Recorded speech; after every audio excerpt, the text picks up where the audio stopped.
On a warm night in March 2019, the city of Columbia in South Carolina was alive with the usual energy of a college town. Students filled the streets near the University of South Carolina, moving between restaurants, bars, and music venues.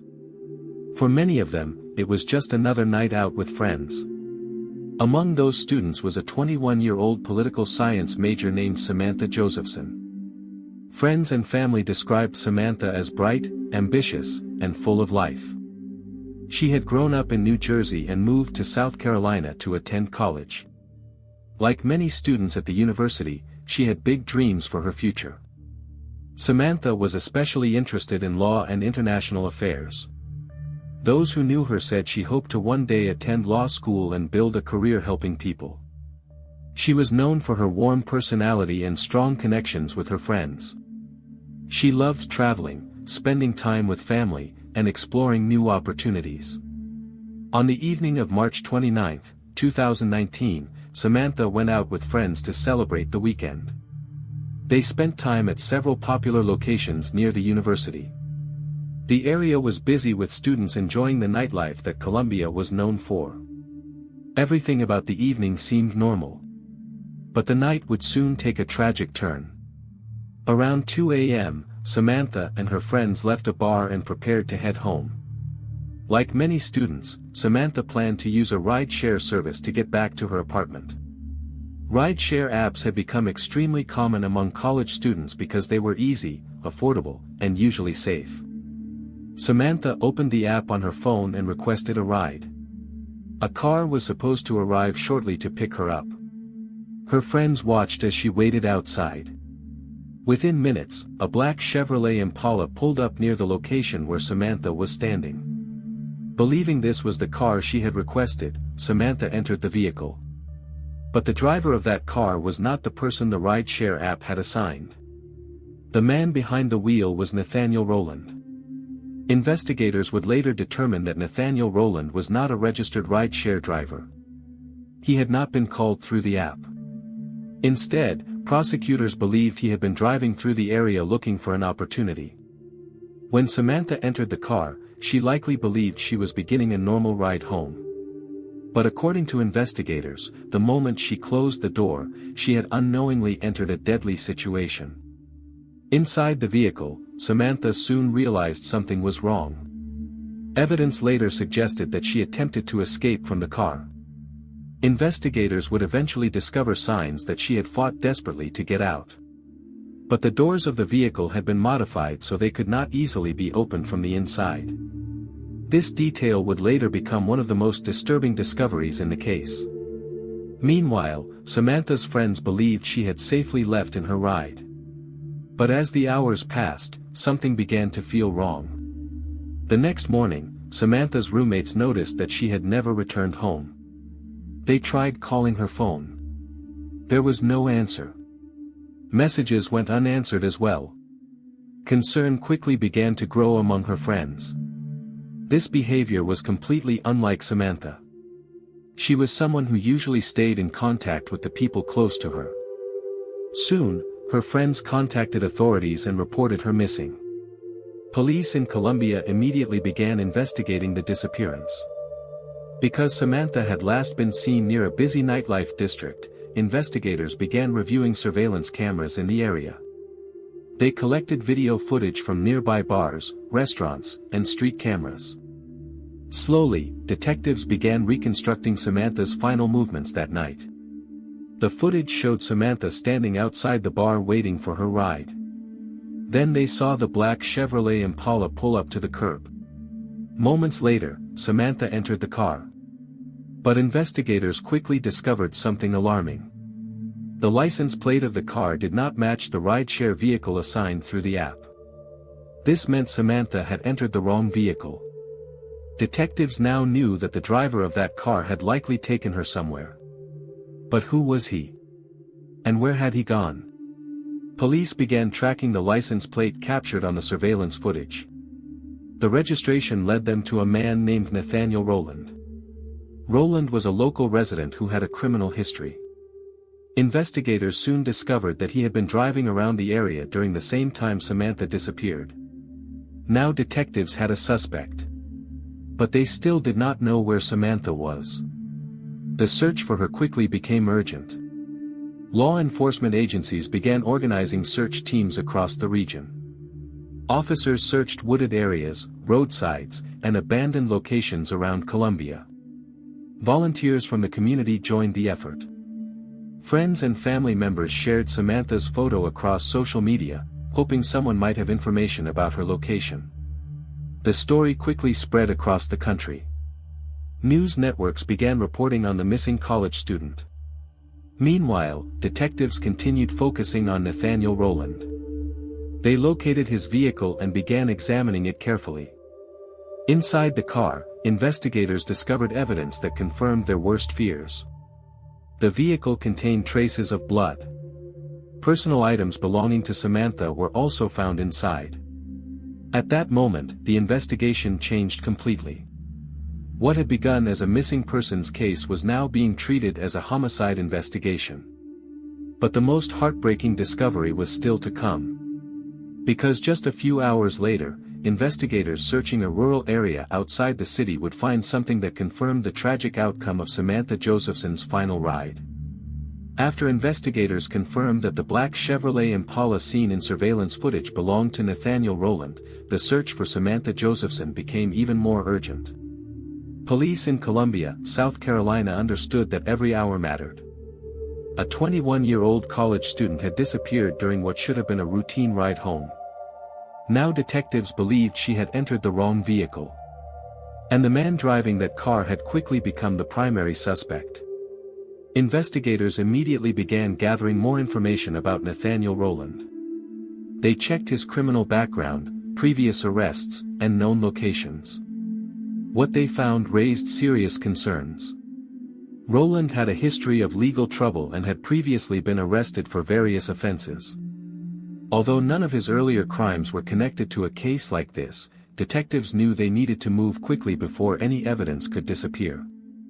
Meanwhile, officers located Rowland's vehicle and secured it for forensic examination. The black Chevrolet Impala was taken into police custody and carefully processed by crime scene technicians. Inside the vehicle, investigators began discovering disturbing evidence. There were traces of blood inside the car. Investigators also found personal belongings that appeared to belong to Samantha Josephson. These discoveries confirmed that Samantha had likely been inside the vehicle. But the most alarming evidence suggested that a violent struggle had taken place. Forensic specialists documented marks, fibers, and biological evidence throughout the interior of the car. Each detail suggested that Samantha had fought desperately after realizing she was in danger. While forensic teams continued analyzing the vehicle, search teams were deployed across rural areas surrounding Columbia. Police helicopters flew overhead. Officers on foot searched wooded areas and fields near the routes Rowland had traveled that night. Detectives were following every possible lead. Then, later that same day, investigators made a heartbreaking discovery. In a rural area of Clarendon County, roughly 65 miles away from Columbia, search teams found the body of a young woman. Authorities quickly confirmed that the victim was Samantha Josephson. The discovery devastated her family, friends, and the university community. What had begun as a missing person search had now turned into a confirmed homicide investigation. News of Samantha's death spread quickly across the United States. Media outlets reported the story nationwide. Many people were shocked by the circumstances of the crime. A college student had entered what she believed was a rideshare vehicle. Instead, she had unknowingly entered the car of a dangerous stranger. Meanwhile, investigators were moving quickly to build their case against Nathaniel Rowland. After the discovery of Samantha's body, police arrested Rowland and charged him with kidnapping and murder. When officers took him into custody, he reportedly showed little emotion. Detectives then began interrogating him about the events of that night. But according to investigators, Rowland refused to cooperate. He denied responsibility for the crime and offered little explanation about his movements during the hours when Samantha disappeared. Despite his lack of cooperation, detectives already had significant evidence connecting him to the case. Surveillance footage showed Samantha entering his car. Forensic evidence inside the vehicle linked her directly to the scene. And phone records helped investigators reconstruct Rowland's movements during the night. Digital evidence played a crucial role in the investigation. Police analyzed data from Rowland's cell phone. Location information showed the routes he had traveled during the early morning hours after Samantha entered his vehicle. These records placed him near the rural area where Samantha's body had been discovered. Investigators also reviewed Samantha's phone activity. Her phone had stopped sending signals shortly after she entered the car. This timeline matched the route Rowland had taken out of the city. Meanwhile, the University of South Carolina community was struggling to cope with the tragedy. Students held vigils in Samantha's memory. Friends described her as a hardworking and compassionate young woman who had a bright future ahead of her. Her family traveled from New Jersey to South Carolina as they tried to process the devastating loss. Samantha's father later spoke publicly about the pain of losing his daughter. He described her as someone who loved life and cared deeply about the people around her. The case also sparked a national conversation about rideshare safety. Many people realized how easily someone could mistakenly enter the wrong vehicle. Authorities began reminding rideshare users to always confirm the driver's name, vehicle, and license plate before entering a car. Meanwhile, prosecutors began preparing their case against Nathaniel Rowland. The evidence against him continued growing stronger. Forensic experts confirmed that the blood found inside the vehicle belonged to Samantha. Investigators also discovered a knife that prosecutors believed had been used during the crime. Additional evidence recovered from Rowland's vehicle linked him directly to the attack. Each new discovery strengthened the prosecution's case. But the legal process was only just beginning. Nathaniel Rowland would soon face trial in a South Carolina courtroom. Prosecutors planned to present surveillance footage, forensic evidence, and witness testimony showing exactly what had happened on the night Samantha Josephson entered the wrong car. The trial would become one of the most closely watched criminal cases in the region. For Samantha's family, the courtroom proceedings represented their chance to see justice served. But nothing could bring back the daughter they had lost. The final chapters of the case would soon unfold during the trial, where a jury would hear the full story of Samantha Josephson's final ride, and decide the fate of the man accused of taking her life. As the investigation into the murder of Samantha Josephson continued, prosecutors and detectives began preparing one of the most important criminal cases in South Carolina in years. The evidence gathered during the investigation pointed strongly toward one suspect: Nathaniel Rowland. By this stage, investigators had collected surveillance footage, forensic evidence from the suspect's car, phone records, and witness statements. Each piece of evidence helped reconstruct the final hours of Samantha Josephson's life. Now the case was moving toward trial. And prosecutors were preparing to show the jury exactly what had happened during that tragic night in March 2019. One of the most important pieces of evidence came from surveillance cameras in downtown Columbia. These cameras captured the moment Samantha stepped into the black Chevrolet Impala. Investigators later played this footage repeatedly during the investigation. It clearly showed Samantha approaching the vehicle and entering it, believing it was the ride she had ordered through her phone. Moments later, the car drove away from the curb. For investigators, this moment marked the beginning of the crime. Because once Samantha entered the car, she had unknowingly placed herself in the control of a dangerous individual. Detectives later explained that the driver of the car, Nathaniel Rowland, had not been working for any rideshare service that night. Instead, prosecutors believed he had been driving through the busy nightlife district searching for potential victims. The area near the university was filled with students leaving bars and restaurants. Many of them were waiting outside for rideshare vehicles. Investigators believed Rowland had taken advantage of this situation. When Samantha approached his vehicle, he allowed her to enter without saying anything. She likely believed she had found her ride home. But as the car began moving away from the crowded downtown area, something must have felt wrong. Investigators believe Samantha quickly realized the driver was not the person she had expected. Evidence collected from the vehicle suggested that Samantha fought desperately once she understood the danger she was in. Forensic investigators discovered defensive wounds on her body. These injuries suggested she had tried to protect herself during the attack. Even more disturbing was the discovery that the vehicle had been modified in a way that prevented passengers from easily opening the doors from the inside. This meant that once Samantha realized she was in danger, escaping the car would have been extremely difficult. Prosecutors later described this detail as a key part of the crime.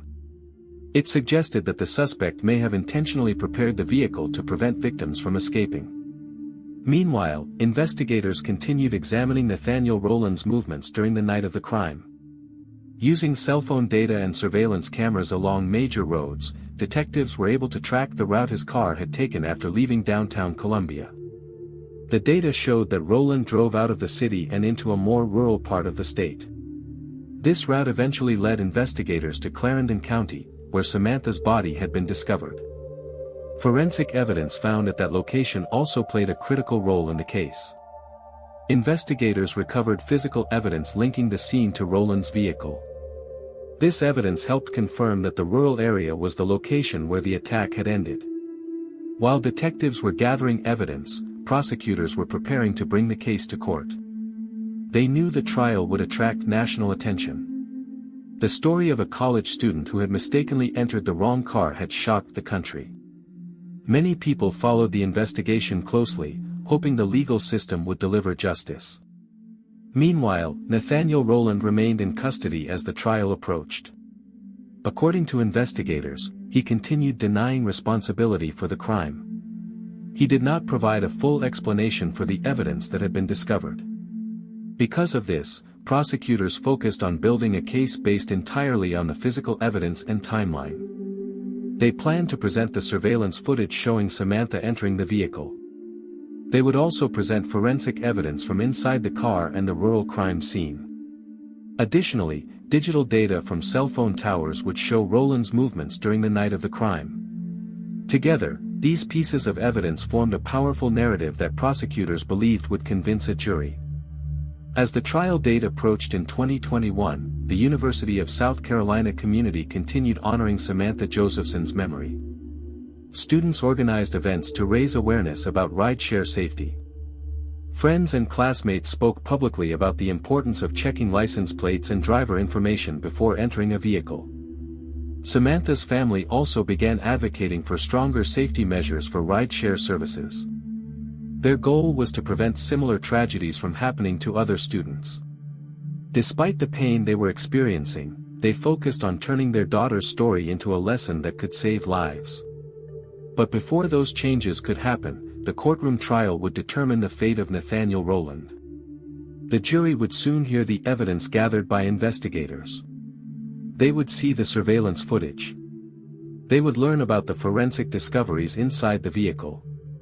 And they would hear the heartbreaking story of Samantha Josephson's final moments. The verdict that followed would decide whether Nathaniel Rowland would spend the rest of his life behind bars for the crime that shocked the nation. As the trial of Nathaniel Rowland finally began in 2021, the courtroom in Columbia, South Carolina quickly filled with reporters, investigators, and members of the public. For more than 2 years, the murder of Samantha Josephson had remained one of the most heartbreaking crimes connected to rideshare safety in the United States. Now the legal process would determine whether the man accused of the crime would be held responsible. Prosecutors opened the trial by explaining the timeline of events from the night of March 29, 2019. They described how Samantha had gone out with friends near the University of South Carolina. Like many college students, she planned to return home using a rideshare service. But prosecutors told the jury that Samantha mistakenly entered a black Chevrolet Impala driven by Nathaniel Rowland. The driver was not affiliated with any rideshare company. According to prosecutors, Rowland had been driving through the nightlife district searching for an opportunity. When Samantha entered the car, she believed she was beginning a normal ride home. Instead, she had unknowingly placed herself in danger. During the trial, prosecutors presented the surveillance footage showing Samantha entering the vehicle. The video clearly showed her approaching the car and getting inside. Moments later, the vehicle drove away from the crowded street. This footage became one of the most powerful pieces of evidence in the case. Next, prosecutors presented forensic evidence collected from inside the vehicle.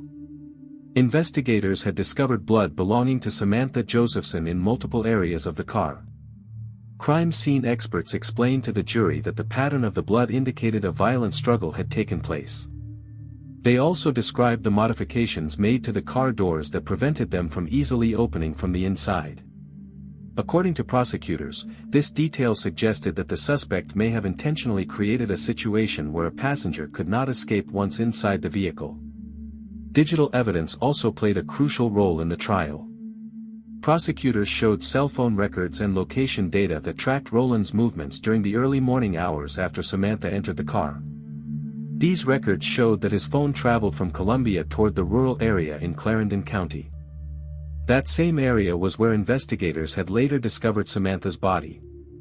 Witness testimony also supported the prosecution's timeline. Several investigators described the search that led them to the rural location where Samantha was found. Forensic experts testified that evidence at the scene connected the location directly to the suspect's vehicle. Throughout the trial, the defense team attempted to challenge the prosecution's evidence. They questioned whether all of the forensic evidence clearly proved that Nathaniel Rowland was responsible for the crime. However, the large amount of physical and digital evidence presented by prosecutors made the case extremely strong. As the trial continued, Samantha's family sat quietly in the courtroom listening to the details of the investigation. For them, the experience was deeply emotional. They had lost a daughter who had been only 21 years old and full of dreams for her future. During the sentencing phase of the trial, Samantha's father spoke directly to the court. He described his daughter as a bright, ambitious young woman who had planned to attend law school. He spoke about the devastating impact her loss had on the entire family. Friends and relatives also described Samantha's kindness and the joy she brought to the people around her. After several days of testimony, the trial reached its final stage. The jury left the courtroom to begin deliberations. For Samantha's family and the community following the case, the wait was extremely difficult. They hoped the evidence presented during the trial would lead to justice. After deliberating, the jury returned with a verdict. Nathaniel Rowland was found guilty of murder and kidnapping. The courtroom remained silent as the verdict was read. Soon afterward, the judge delivered the final sentence. Nathaniel Rowland was sentenced to life in prison without the possibility of parole. For Samantha Josephson's family, the verdict provided a measure of justice. But it could never undo the tragedy that had taken place. The case of Samantha Josephson also led to important changes in rideshare safety laws. Following the trial, lawmakers introduced new regulations known as Sammy's Law. These laws require stronger safety measures for rideshare services, including clearer identification for drivers and vehicles. The goal was to prevent other passengers from accidentally entering the wrong vehicle. Today, Samantha Josephson's story continues to be remembered across the United States. Her case serves as a reminder of the importance of safety when using rideshare services. For many people, the tragedy also became a symbol of how one small mistake, entering the wrong car, can lead to devastating consequences. And while justice was served in the courtroom, the memory of Samantha Josephson continues to live on through the efforts to make transportation safer for everyone.